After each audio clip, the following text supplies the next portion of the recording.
What's going on, guys? Welcome back to Family Garden Country. I'm Daniel.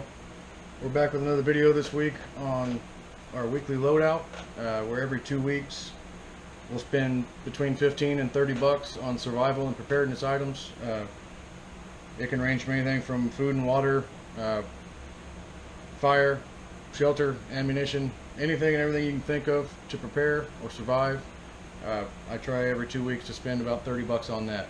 And this week we hit our local surplus store and got a couple things I want to show you guys here. A couple really cool things. I got some good deals.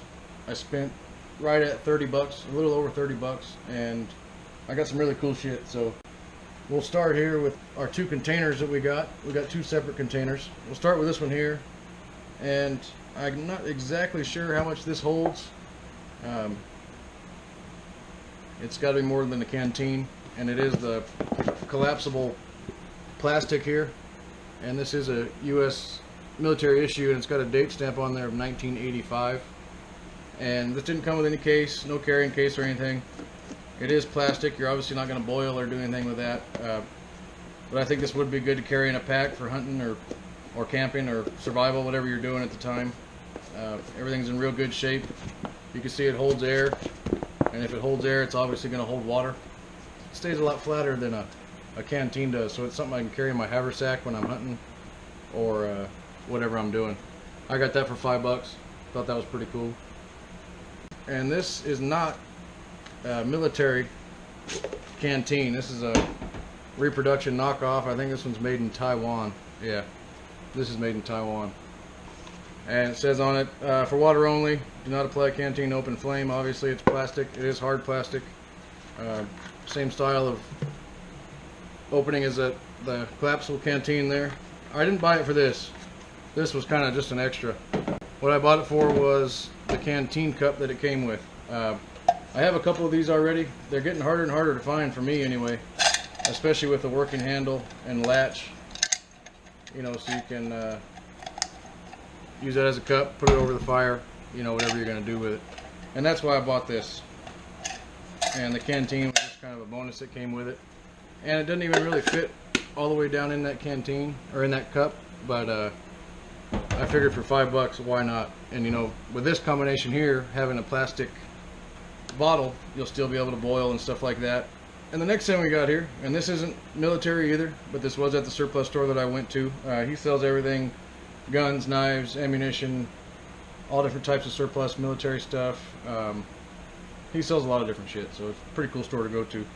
And this is a pretty good size, it's almost a Bowie style knife. I don't think it has any markings on it.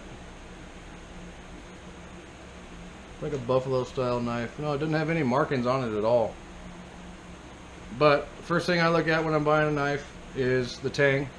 And obviously this one's full tang, so it's not going to break. You know, these scales can come off of here, and I'm still going to have a handle to hold on to. That's one of the first things I look at. Next thing I look at is the spine thickness here, and you can see how thick that is. I haven't put a caliper on that to measure that, but it's a fairly thick spine. I mean, this is a really, really heavy duty knife. You're not going to break this knife. I'm guessing it's some type of high carbon steel. It does have a little bit of oxidation on it here and there. But what I thought was cool about it was the handles. And I don't know if the camera will pick it up or not, but to see the grains in that's not plastic. That's actual bone. What type of bone is, I don't know. This has got to be an older knife.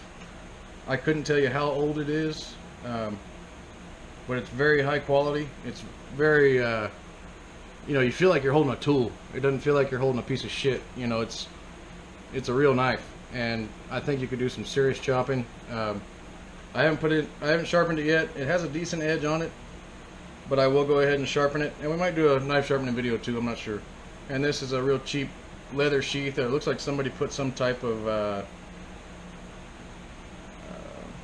like spray and bed liner type, or Flex Seal or something like that on it. You can see how grainy it is there, and I'm sure it's waterproof. There ain't nothing wrong with it. Something I learned growing up is you never buy a knife for the sheath. When you buy a knife for the sheath, you're losing on the knife. If you find a high quality knife, you know, even if it doesn't come with a sheath at all, if it's a high quality knife, a sheath can always be made for it. I very rarely even look at the sheath on most knives that I buy, simply for the fact that you can make one. It's not that big of a deal. It's a lot harder to make a knife than it is to make a sheath, and you know, this one did come with one at least to store it in, but this is probably not a sheath that I would carry.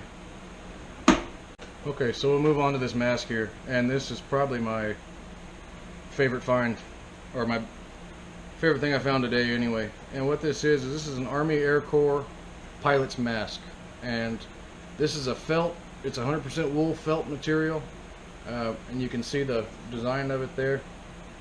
And on the inside on this tag here, it's a Type D1, and it's got a specification number, a stock number, and an order number, and it was made by Western Felt Works. And the next thing I thought was cool was, I don't know if the camera will pick it up or not, but that says Army Air Force. This was an Army Air Corps mask. That's before the Air Force was even around. So this is, I gotta look at the exact dates, I'm not real sure, but I know this is very old. It doesn't smell moldy at all. The straps are still in decent shape. You can see it there. And this is designed to keep your face warm, and this will keep your face warm, I guarantee it. It might not be the most stylish thing, you know, it might not be cool for all the 5'11" tactical type dudes, but I have every intention of wearing this deer season, come winter time. For anybody who's set up in a deer stand in -degree weather with the wind blowing in your face, when you have good clothing on, usually your face is the first thing that gets cold, and I'm pretty sure this is gonna stop that for me. And this thing is bitching. And the best thing about it is it was $5. I couldn't believe it. He had it in a $5 bin. I even asked him, I double asked him, I said, hey, you sure you want $5 for that? He said, yeah, take it. I said, alright. You know, I'm not gonna question the man on his prices, but, and I'll even go ahead and throw this thing on real quick just to show you guys. I don't care. So you can see it covers your entire face. You know, I can still breathe good out of the hole there. Covers my whole side of my face here. If I have a watch cap on and my wool scarf, I'm gonna stay warm for sure. And like I said, might not be the best looking thing, but it's function, not fashion. I could care less what anybody has to say about the way it looks. And the last thing we got this week, guys, is a pair of Army issue woodland camo fatigue bottoms, trousers, whatever you want to call them. And they do have the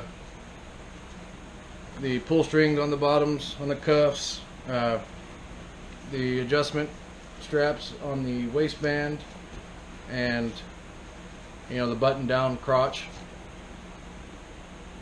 Yeah, trousers, hot weather, woodland camo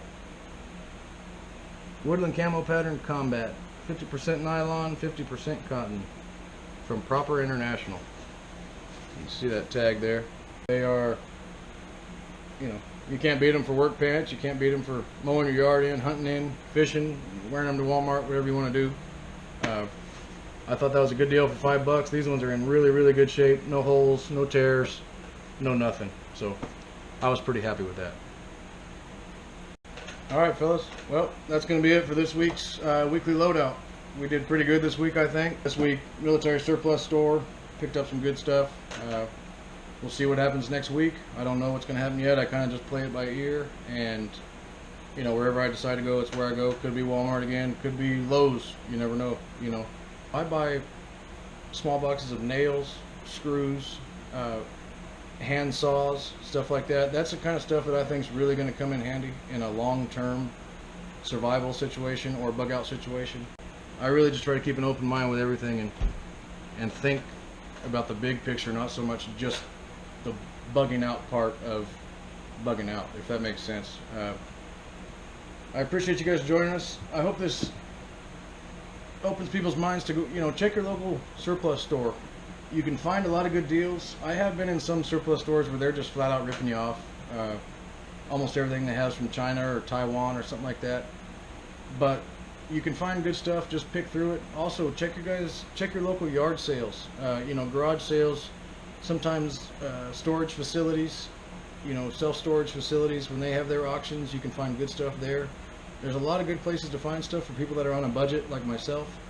You know, I even consider preparing, you know, every season that I go out and hunt, whatever I'm hunting at the time, I'm preparing myself with knowledge and experience and know-how, where if I need to rely on those skills, I know that I can. And you know, that's preparing in itself. You're preparing your mind, you're preparing your body. So like I said, I appreciate you guys joining us today.